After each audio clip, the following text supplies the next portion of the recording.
For decades, when your typewriter jammed or a key stuck, you knew exactly where to go. Every business district had at least one shop where someone could align your keys and replace your ribbon. Then personal computers arrived. Within 10 years, the repair shops had vanished. The smell of machine oil and metal shavings, gone. The craftsman who could rebuild a Royal or fix an IBM Selectric, retired or retrained. Picture a Wednesday morning in 1978. The downtown business district is already humming with activity. Step inside any office building, and you're greeted by the symphonic clatter of typewriters from every floor. The sound is constant, almost comforting in its rhythm, the percussion of American business in motion. Each keystroke represents a letter, a memo, a contract being created. On the third floor, a secretary's IBM Selectric suddenly stops mid-letter. The ribbon has run dry. She sighs, not with frustration, but with routine familiarity. The typewriter repair shop is just 2 blocks away, a quick walk even in heels. She knows they'll have her exact ribbon in stock.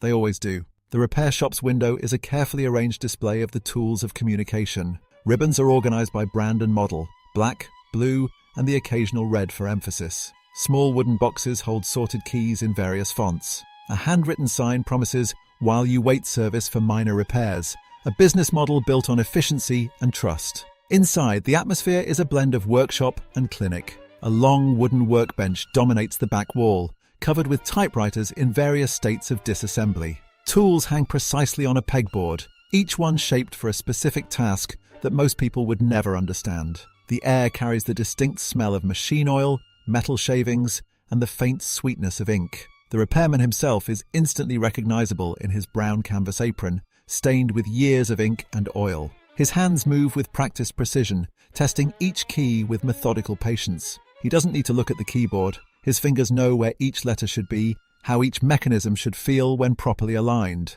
This isn't just repair, it's restoration, preservation, maintenance of a vital business tool. The system that kept America typing was intricate and surprisingly standardized. Every office building, law firm, newspaper, and insurance company depended on typewriters daily. These weren't luxuries but necessities, the engines that powered paperwork across the nation. The repair shops formed a critical support network for this system. A typical repair shop stocked parts for dozens of brands: Royal, Underwood, Remington, IBM, Olivetti, Smith Corona. Each model had its own quirks and common issues, and a good repairman knew them all. Metal drawers housed tiny springs, keycaps, type bars, ribbon spools, an inventory of small parts that could number in the thousands. The most common repairs were predictably routine: stuck keys from secretaries typing too quickly, misaligned type bars that created uneven text, worn ribbons that produced faded letters, sluggish carriage returns from dust accumulation.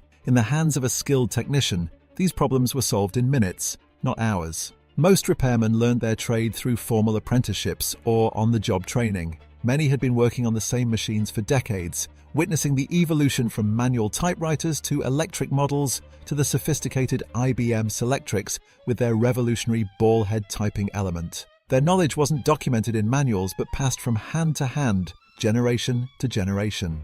The economic model was sustainable and straightforward. A typical repair might cost $15 to $25 for machines that retailed between $200 to $400. This made repair financially sensible. Why replace when you could fix for a fraction of the cost? Businesses budgeted for routine maintenance just as they did for paper supplies and carbon copies. Then 3 powerful forces converged to end the typewriter era, and with it, the repair infrastructure that supported it. First came the personal computers, arriving in offices throughout the early 1980s. Initially seen as complicated and expensive alternatives to typewriters, their advantages quickly became undeniable. Word processing eliminated the need to retype entire pages for minor corrections. Spell check reduced errors. Digital storage meant no more carbon copies or filing cabinets bursting with paper duplicates. The ability to edit text before printing was revolutionary. The second force was economic. Prices dropped dramatically. By 1990, a basic computer cost less than a high-end typewriter.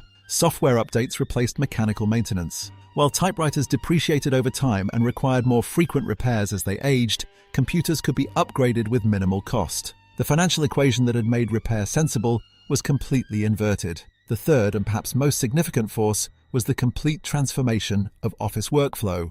Email replaced typed memos. Digital documents eliminated physical filing systems. Fax machines reduced the need for perfect originals. The entire ecosystem that typewriters operated within was being dismantled and rebuilt around digital communication. The statistics tell the story of collapse with brutal clarity. Typewriter sales dropped by over 90% between 1985 and 1995. IBM, once synonymous with office typewriters, stopped manufacturing them entirely in 1991. By the mid-1990s, new typewriter production had become a niche market rather than a mainstream business. The repair shops couldn't pivot fast enough. Computer repair required fundamentally different skills, tools, and training than mechanical typewriter work. A technician who had spent 30 years learning the subtle art of aligning type bars found little use for that knowledge in a world of circuit boards and software conflicts. Some tried to adapt, offering both typewriter and computer services, but the transition was difficult and often unsuccessful.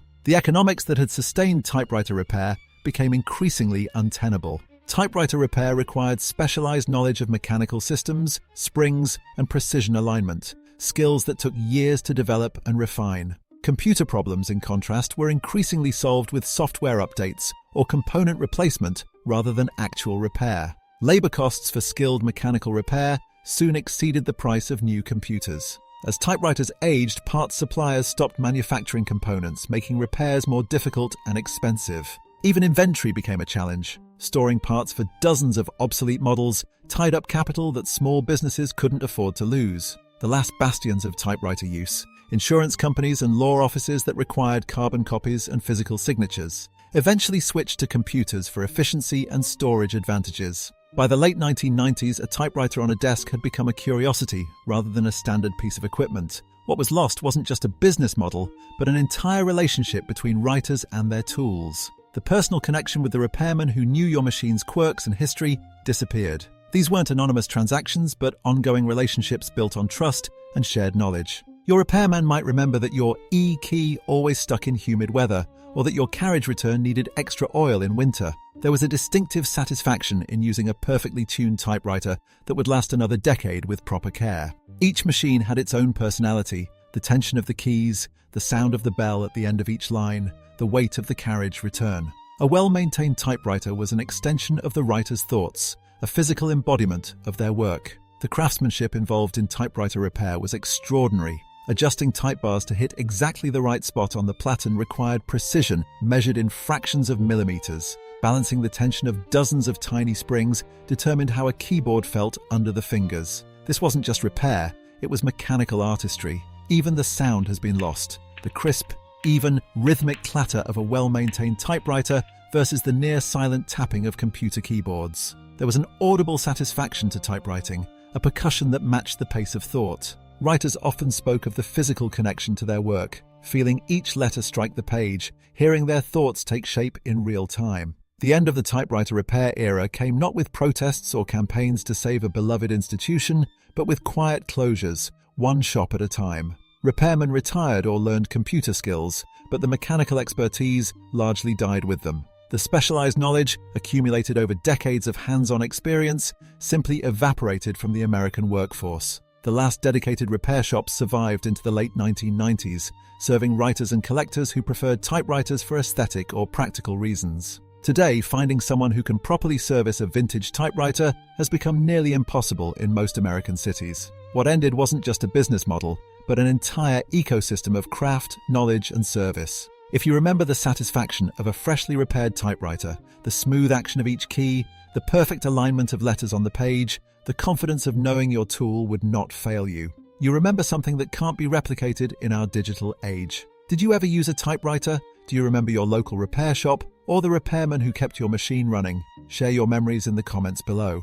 While some writers still use typewriters today, finding repair services has become nearly impossible in most places. Each town's experience with the disappearance of typewriter repair was different, but the pattern was the same everywhere. A quiet end to a craft that once kept America's words flowing onto the page.